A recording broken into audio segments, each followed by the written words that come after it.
Hello. Today is Monday, June 8th, 2026. Here is your daily signal. According to Fortune, the rapid climb in the U.S. deficit up $3.4 trillion now has a direct impact on your wallet, with Treasury flooding the bond market to fund Donald Trump's tax and immigration megabill, keeping the average 30-year mortgage rate stubbornly high at 6.48%. U.S. fiscal policy in 2026 is defined by increased government spending and deficit expansion, and to fund this record gap, Treasury is issuing large volumes of new debt, putting upward pressure on bond yields. These moves coincide with strong job growth, such as 172,000 new positions reported for May, far outpacing forecasts, and have redirected market expectations around Federal Reserve policy. As noted by Fortune, the worst downturn in markets since October saw tech giants like Nvidia slump 6.2%, Broadcom drop 7.9%, and Micron Technology slide 13.3%, largely because traders lost hope for an imminent Fed rate cut. Near-term, high Treasury issuance is likely to keep mortgage rates anchored above 6%, and in the medium term, persistent debt could constrain credit and depress equity valuations, especially in rate-sensitive sectors. Investor confidence may erode, increasing volatility across both bond and equity markets, and as Ray Dalio warns, systemic risk could intensify if debt levels continue to exceed sustainable thresholds.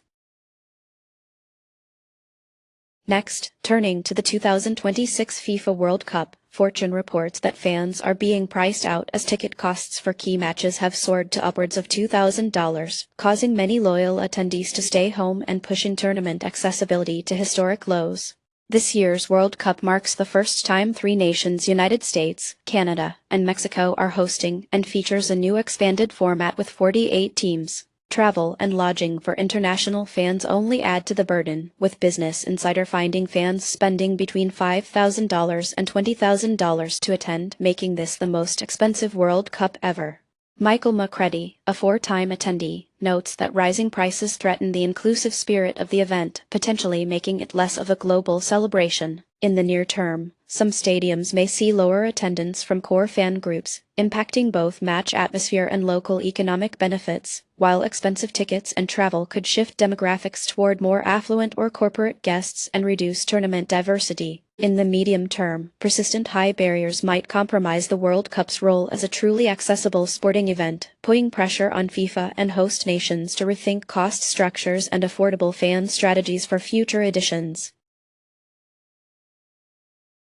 Now, onto emerging technologies in AI coding agents. Hacker News reveals the launch of Zedra, a mobile code editor enabling remote desktop connections, with full code editing, markdown support, and file browsing, all designed to let developers manage coding agents like Claude or Codex from anywhere.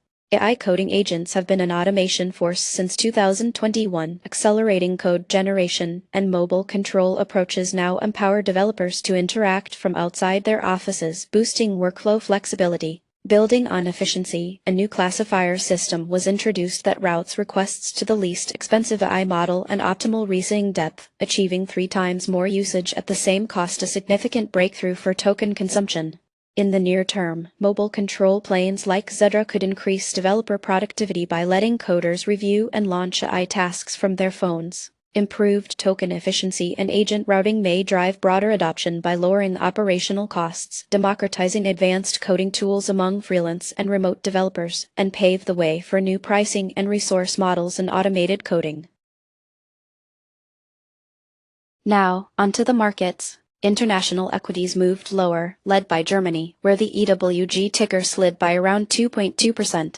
France and United Kingdom also experienced declines, with EWQ dropping about 2% and EWU down just over 1%. Other notable moves include Taiwan's EWT, which fell over 7%, and Japan's EWJ declining by about 3.6%. Commodities traded broadly in the red. Gold, represented by GLD, was down over 3.6%, while silver, tracked by SLV, dropped more than 8%. US oil USO lost nearly 2.7%, and platinum PPLT was notably weaker, falling almost 6%. Agriculture products, like corn and wheat, slipped by about 1% and 0.8% respectively. Favorites trended negative, with AMD declining over 10% and ARM sharply down over 12%. while Microsoft MSFT and NVIDIA NVDA slipped more modestly. Sectors broadly retreated, with the S&P 500 SPY shedding nearly 2.6%.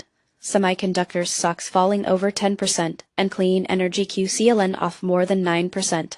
Healthcare and finance bucked the trend, with Roman 45 and XLF both inching up, though gains were slight. That's it for today. You can find more news and details on our website. Goodbye.